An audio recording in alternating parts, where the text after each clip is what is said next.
And the book closes out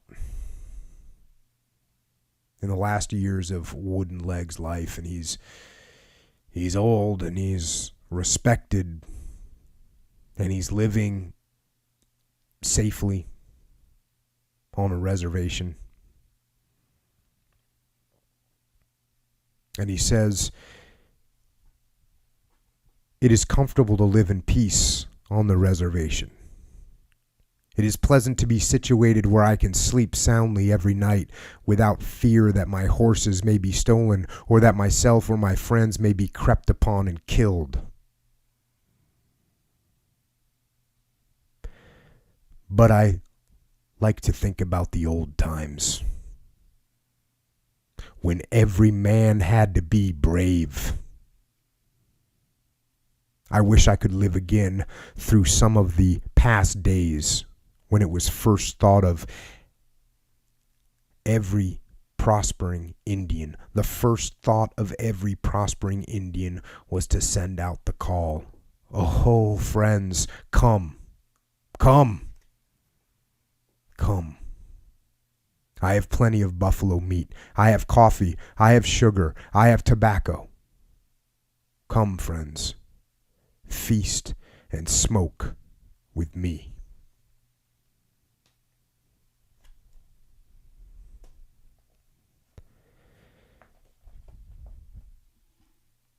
And I'll tell you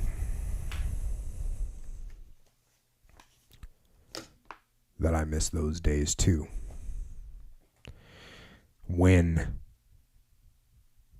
every man had to be brave, when comfort was no guarantee, when life itself wasn't a guarantee. And I think that is one of the lessons to be taken from Wooden Leg, is something you hear me say often, is that you have to cherish it. Cherish the struggle, the contest, the suffering, the risk. Don't shy away from it, but instead cherish it. And another piece that I find so important, so reinforcing to what I see in the world, is look at how the Cheyennes were beaten. It wasn't in war. It wasn't in battle. They weren't defeated by the white man's guns or the white man's tactics. No. They were slowly taken apart. Convinced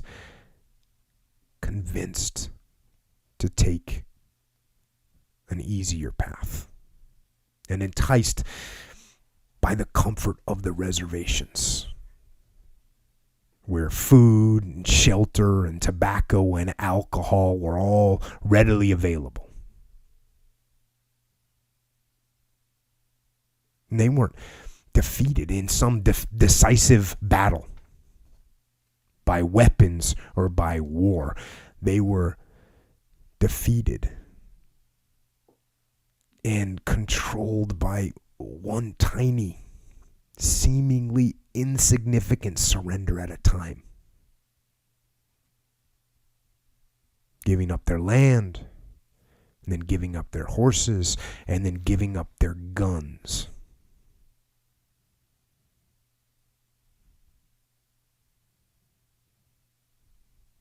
And they were tricked.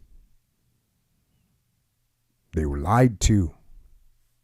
And the word was not kept, and the promises were not kept, but they gave up their ability to fight back. And it's hard to guard against that. It's hard to even see it happening, because it's like trying to watch an hour hand move. You don't see it. You don't see it move. And then you turn around, and this beautiful and this magnificent warrior culture is relegated to whiskey and dependency and entrapment on reservations.